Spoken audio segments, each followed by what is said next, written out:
Bienvenidos a un nuevo seguimiento de cultivo. Tenía muchísimas ganas de empezar esta serie y sé que vosotros también, y es que este cultivo viene con muchas cosas nuevas. En esta serie voy a documentar todo el proceso, recogiendo el avance de las plantas en episodios de 10 días.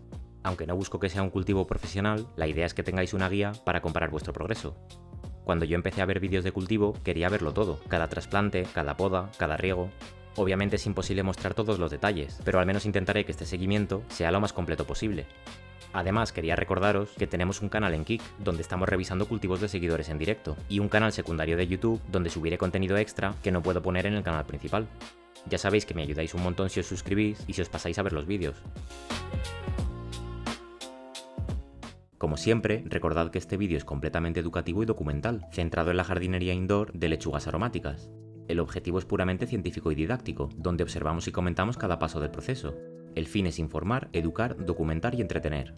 Todo el contenido de este vídeo está orientado únicamente al aprendizaje y a la observación de técnicas de jardinería indoor, así que ya sabes, sé responsable. Como os iba diciendo, este cultivo trae un montón de novedades, y es que va a ser mi primera vez cultivando plantas fotoperiódicas. Además, contamos con un nuevo equipo de cultivo completamente automatizado que me va a permitir llevar mucho mejor todos los parámetros, además de enseñaros exactamente cada uno de los valores. Así que si te mola esta nueva serie y el contenido de cultivo en general, me ayudas un montón dejando un like, un comentario y suscribiéndote si no lo has hecho. Pero ahora sí, no me enrollo más y vamos con el seguimiento. Para este cultivo tenemos 3 variedades muy interesantes, que muchos de vosotros ya conoceréis y que prometen dar muy buenos resultados. En primer lugar, tenemos la Cheese de Greenhouse.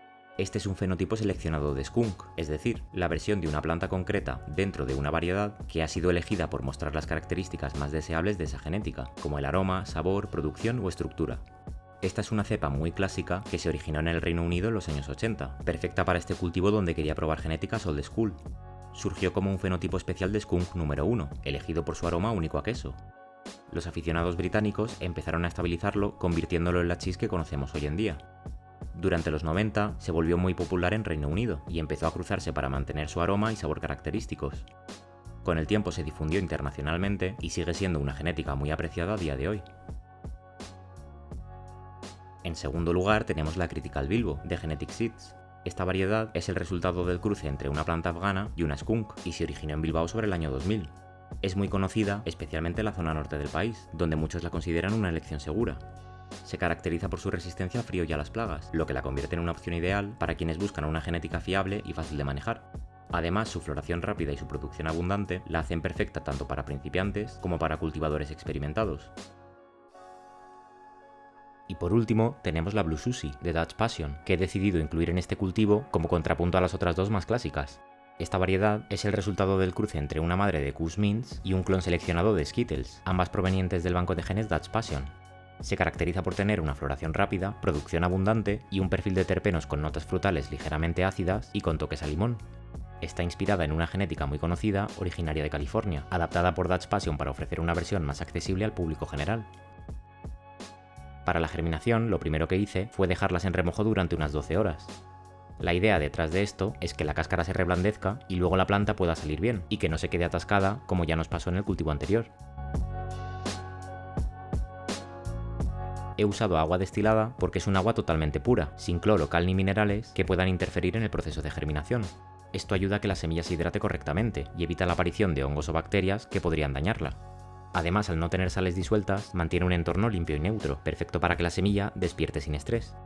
De todas formas, esto no significa que solo podáis usar este tipo de agua. En otros cultivos he usado agua del grifo y funciona perfectamente. Eso sí, es recomendable dejarla reposar entre 24 y 48 horas para que se evapore la mayor parte del cloro.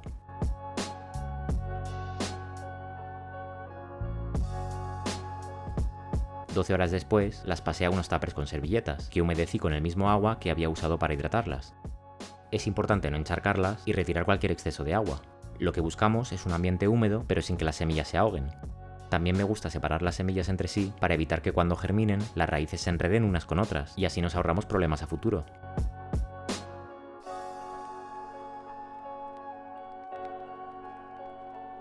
Una vez tengo todas en sus tuppers bien etiquetadas, las dejo de nuevo en oscuridad durante un par de días. El lugar donde las guardo es un mueble que tengo encima de la nevera, y como la parte trasera emite calor, mantiene una temperatura perfecta para que las semillas germinen sin problemas. Mientras esperamos, vamos a ir con la preparación del sustrato y las macetas. he vuelto a optar por un sustrato tipo Lightmix, ya que como sabéis, me gusta mantener un medio poco cargado de fertilizantes, sobre todo en las primeras semanas de vida de las plantas, cuando son más sensibles a cualquier exceso. También voy a estar usando humus de lombriz, que aporta nitrógeno, fósforo, potasio y micronutrientes, mejora la estructura del suelo y favorece un desarrollo radicular sano gracias a sus microorganismos y hormonas naturales. Pasando a las macetas, como son plantas que toleran mejor el estrés, no van a ir directamente a la maceta final, sino que vamos a hacer varios trasplantes a lo largo del cultivo. La idea es empezar en estos vasos de 53 centilitros, luego pasarlas a macetas de 7 litros y finalmente a las de 11. La razón de los trasplantes no es un capricho. Cuando plantas en macetas pequeñas, las raíces ocupan todo el espacio disponible y se vuelven más densas, lo que mejora la absorción de agua y nutrientes y favorece un crecimiento más sano y vigoroso. De esta forma, aprovechamos al máximo cada recipiente antes de pasarlas al siguiente. Para preparar los recipientes, simplemente hice varios orificios en la parte de abajo para que drenasen bien el agua, y la proporción de tierra que usé fueron 8 vasos de Lightmix por 1 de humus de lombriz, todo ello bien mezclado y distribuido entre las 9 plantas.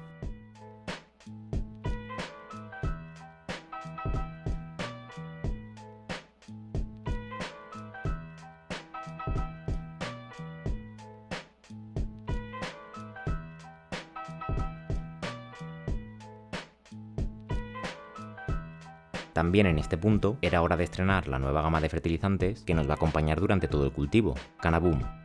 Como ya sabéis, es el nuevo sponsor del canal y me han enviado la Potion Box para que la pruebe y os la enseñe durante todo el seguimiento. Esta es una línea que mezcla fertilizantes orgánicos y minerales, y aunque no voy a entrar en detalle sobre qué hace cada producto en este vídeo, os iré comentando lo que aporta cada uno de ellos a medida que los vayamos usando. Y por cierto, si queréis usar alguno de los fertilizantes que veis en este vídeo, que sepáis que tenéis un 10% de descuento con el código TREPSBOOM10. Eso sí, tened en cuenta que es de un solo uso, así que aprovechadlo bien. Este pack incluye tanto micorrizas como tricoderma, dos hongos muy beneficiosos para las raíces. Las micorrizas forman una especie de red dentro de la raíz que ayuda a la planta a absorber mejor agua y nutrientes, mientras que la tricoderma actúa en el sustrato, protegiendo a las raíces frente a hongos patógenos y promoviendo un entorno más saludable para el crecimiento. Para esta primera fase vamos a estar inoculando el sustrato con micorrizas. Ojo, no se recomienda usarlas a la vez, ya que la tricoderma es más rápida y voraz. Si las aplicas juntas, solo verás el efecto de la tricoderma y la función de las micorrizas se verá anulada.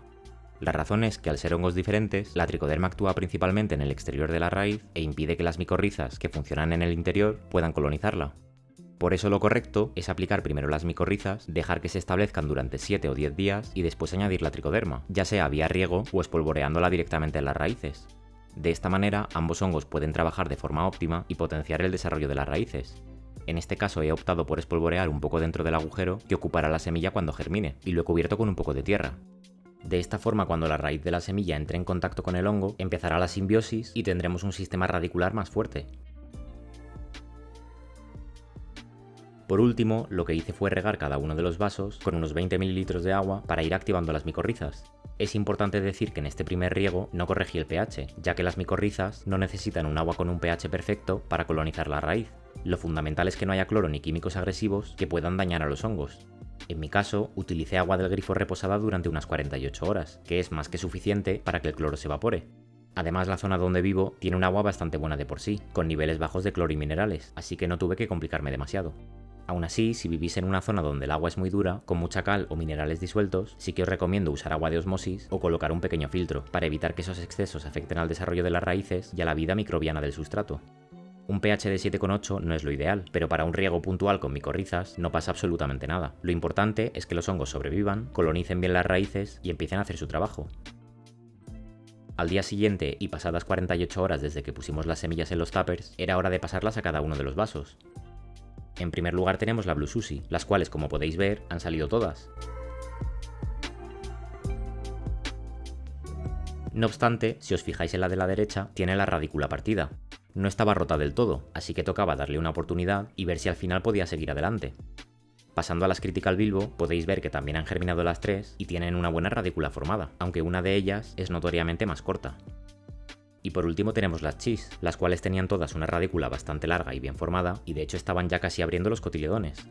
Realmente tendría que haberlas dejado un día en lugar de 2, porque cuando más crece la radícula antes de trasplantar, más probable es que se parta o que se enrede. Por suerte en este caso, todas las semillas habían salido bien, a excepción de la Blue Suzy, aunque con suerte puede que las micorrizas ayuden a que su recuperación sea más rápida y eficiente. Para pasarlas a los vasos no tiene mucho misterio, simplemente hay que hacer un agujero lo suficientemente profundo para que quepa toda la raíz, pero sin enterrarla demasiado. La idea es dejar la cabeza de la plántula cerca de la superficie para que pueda percibir la luz y empiece a crecer hacia arriba desde el primer momento.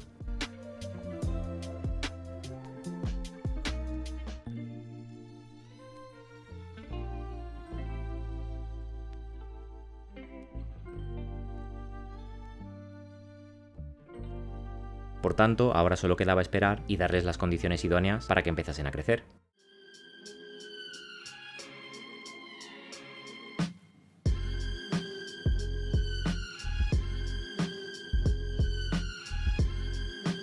Y en este punto nos vamos a detener un momento, porque sois muchísimos los que me habéis preguntado por las condiciones del cultivo, la altura del foco, la cantidad de riego, las horas de luz, etc.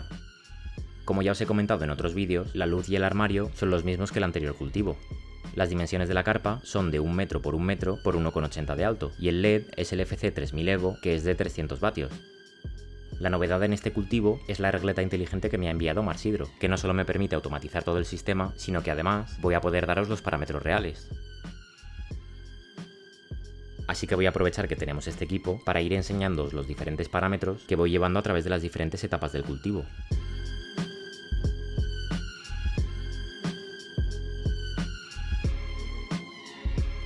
Empezando con la humedad y la temperatura, nos interesa darle a las plantas una gran cantidad de humedad, ya que todavía no tienen un sistema de raíces muy desarrollado, y por tanto absorben gran parte del agua directamente por las hojas.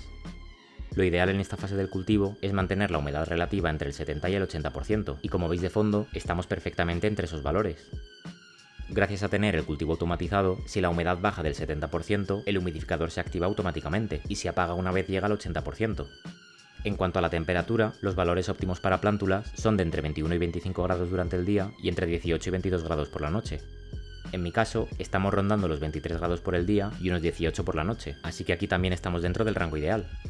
Durante estos primeros 10 días, el extractor va a estar completamente apagado, de hecho veis que no lo tengo ni enchufado, y lo único que voy a hacer es dejar el ventilador con la mínima potencia y oscilando a 90 grados durante las 24 horas del día.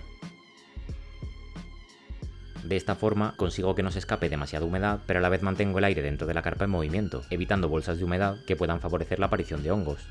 Y por último, tenemos probablemente el parámetro por el que más me preguntáis, la luz. En este caso, tengo el LED al 24% de potencia y está a unos 87 centímetros de la base del sustrato, aunque realmente en este cultivo, como tenemos el medidor de ppfD de Marsidro, lo que nos interesa es este valor de aquí. En esta etapa se recomienda entre 100 y 200 micromoles por metro cuadrado por segundo, así que de nuevo volvemos a estar dentro de los parámetros.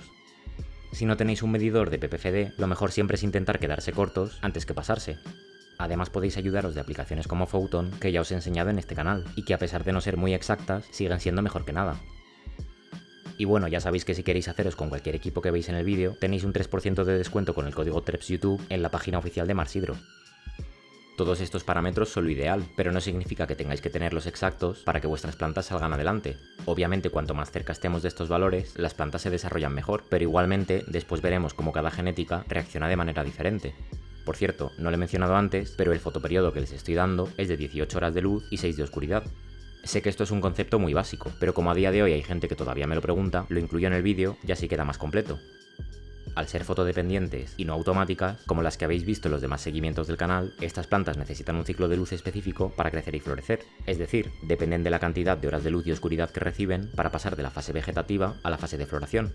Por eso es importante controlar bien las horas de luz desde el primer día para que se desarrollen de forma correcta.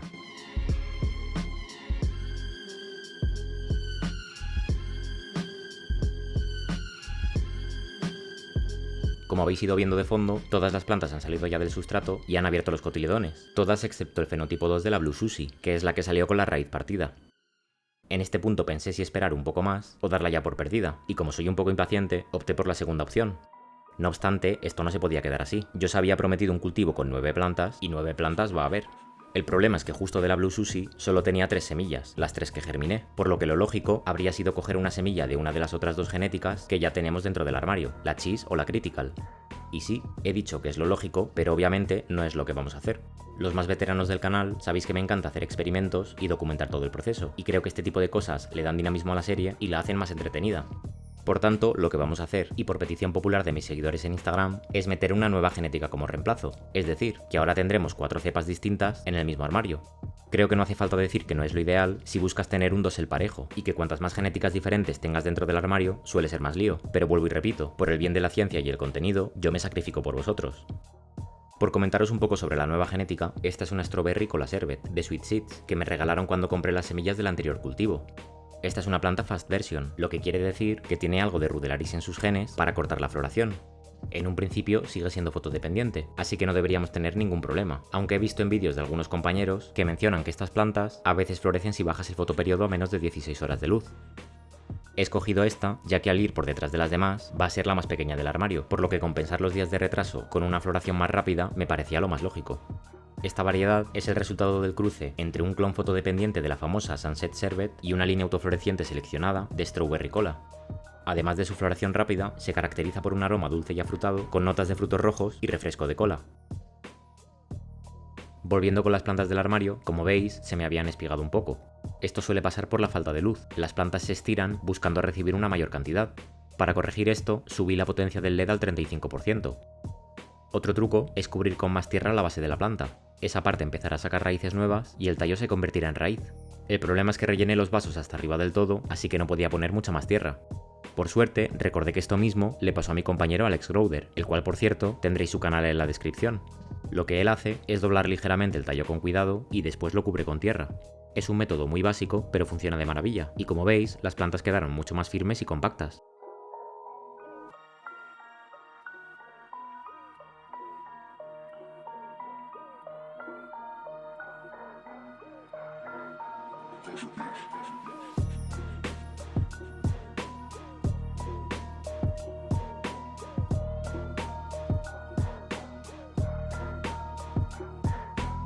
En el quinto día, cuando vi que el sustrato ya estaba prácticamente seco, decidí darles el primer riego con fertilizantes. Hasta ahora, el único riego que habían recibido es el agua que usé con las micorrizas, pero como el sustrato ya venía húmedo, imagino que esto hizo que tardase más en secarse. Como siempre os digo, y sobre todo en estas etapas, cuando las plantas aún están muy sensibles, es mejor quedarse corto antes que pasarse, y en este caso es preferible regar poco antes que encharcar el sustrato. Para este primer riego y para los futuros, vamos a estar utilizando la tabla de fertilizantes que me envió Canaboom. Como veis, solo tiene 3 semanas de vegetativo, pero como nosotros las vamos a tener más tiempo, hay que ampliar esta tabla. Siguiendo directamente los consejos que me dio la gente de Canaboom, lo que he hecho simplemente ha sido duplicar la cantidad de semanas. Como en mi caso calculo que el vegetativo se alargue hasta los 45 días, voy a usar las dosis de la primera semana durante las 2 primeras semanas, las dosis de la segunda semana durante la tercera y la cuarta, y la dosis de la tercera semana durante la quinta y sexta. Creo que me he explicado bien, pero si tenéis alguna duda, ya sabéis que siempre me la podéis dejar en comentarios. Volviendo con la fertilización, en mi caso voy a emplear uno de los vasos que uso como maceta a modo de regadera, ya que la cantidad de agua que puedo meter dentro es perfecta para repartir entre las 9 plantas. Os recuerdo que son 53 centilitros exactos, lo que viene a ser medio litro. En este caso, según la tabla, tocaba dar 0,2 ml por litro de Raimil y 0,5 ml por litro de Boom Rapid, que adaptado a la cantidad de agua que voy a usar eran 0,106 ml del primero y 0,265 ml del segundo. Obviamente, al ser cantidades tan pequeñas, es algo más complicado calcular la dosis, pero creo que más o menos pude poner una cantidad suficiente de producto.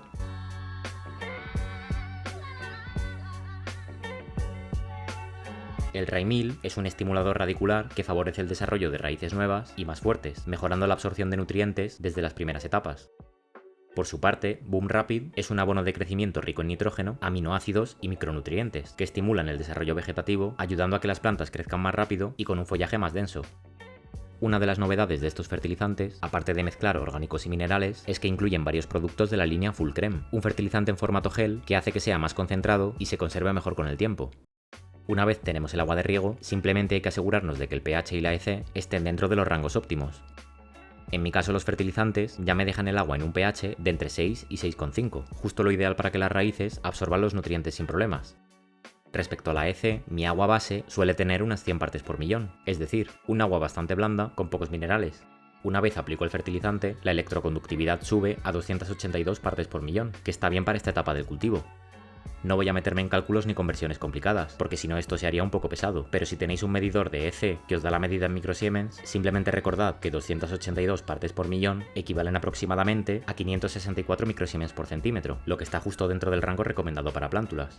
Realmente depende un poco del factor de conversión que uses, pero hoy en día, con herramientas como ChatGPT, podéis hacer estas conversiones fácilmente y también consultar rápidamente cuál es el rango de EC recomendado para cada etapa del cultivo. Respecto a la cantidad de agua, normalmente regaría a ojo, pero de nuevo, como recibo muchas preguntas respecto al riego, esta vez he usado una medida exacta para que veáis cuánta agua le doy a cada planta. En este caso han sido 2 tapones de 20 ml cada uno, es decir, 40 ml de agua con fertilizante por cada planta. No quiero decir que esta medida sea universal para todas las plantas en esta etapa, pero creo que dejando las cantidades exactas en el vídeo os va a responder más preguntas que si os digo simplemente que reguéis a ojo sin pasaros. Como veis, también regué el sustrato de la Blue Suzy, que aunque no había salido, tenía fe de que al menos la nueva semilla podría aprovechar los nutrientes desde el primer día, y quizás así alcanzaba las demás.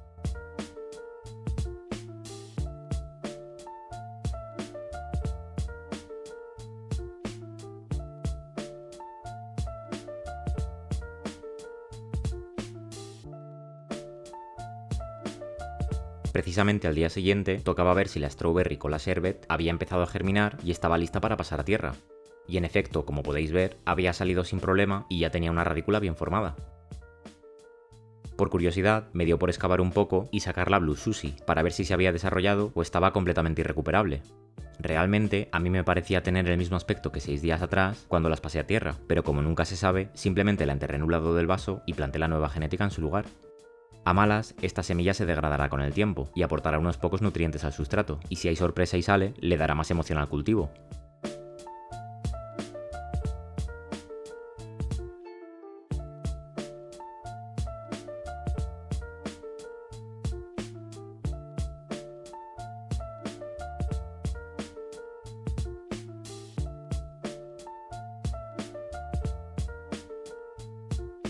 Como veis, las plantas ya tenían una semana de vida, y salvo el contratiempo de la Blue Suzy, realmente no había mayor complicación, hasta que me empecé a fijar en esta planta de aquí, el fenotipo 3 de la Cheese.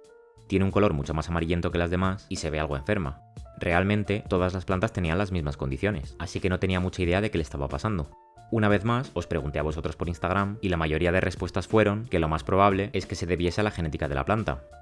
Obviamente, todo este contenido yo ya lo tengo grabado previamente, así que a día de hoy sé exactamente lo que le pasaba a esta planta, y os puedo asegurar que no fue genética, pero como no quiero spoilearos, eso lo veréis en el siguiente capítulo de la serie. Por tanto, en este punto, simplemente seguí monitoreando las plantas y asegurándome de que los parámetros estuvieran en rangos óptimos. Normalmente en esta etapa, si has hecho todo bien y no te has excedido, incluso aunque no tengas las condiciones ideales, las plantas tiran para adelante. El error más común que veo que cometéis es que enseguida queréis empezar con las podas, los fertilizantes, las técnicas, etc. Pero el mejor consejo que os puedo dar en esta etapa es no hacer nada, simplemente monitorearlas y si todo va bien, dejarlas hacer lo suyo.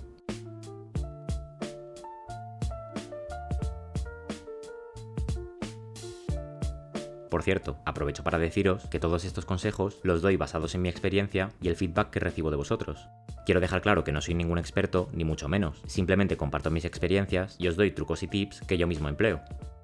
Lo digo sobre todo porque últimamente ha llegado mucha gente nueva al canal, de lo cual por supuesto no me quejo, pero muchas veces entran en los vídeos pensando que soy un cultivador profesional que se dedica a esto, y aunque obviamente me gustaría poder vivir de ello, a día de hoy esto es simplemente un hobby que me gusta compartir con vosotros. Y ya para terminar los primeros 10 días de vida de estas plantas, tocaba regar de nuevo con fertilizantes y aplicar la tricoderma. El riego con fertilizantes es exactamente igual que antes, así que no voy a repetirme, pero la aplicación de tricoderma sí que es algo nuevo. En el caso de las micorrizas, las habíamos aplicado directamente en el sustrato para que entraran en contacto con la raíz. Con la tricoderma lo que voy a hacer es usarlas vía riego, es decir, las voy a disolver en agua y después las vamos a aplicar. Realmente, tanto las micorrizas como la tricoderma se pueden usar de ambas maneras, aplicadas directamente en la raíz o incluyéndolas con el riego, pero creo que el vídeo resulta más educativo si os enseño ambas formas de usar estos productos. Se pueden usar con el agua de riego mezclada con fertilizantes, aunque yo personalmente decidí no mezclarlas esta vez, ya que era mi primera vez usándolas. Por tanto, usé 20 ml de agua con fertilizante y 20 ml de agua con tricoderma, es decir, 40 ml en total, igual que el primer riego que les dimos en el quinto día.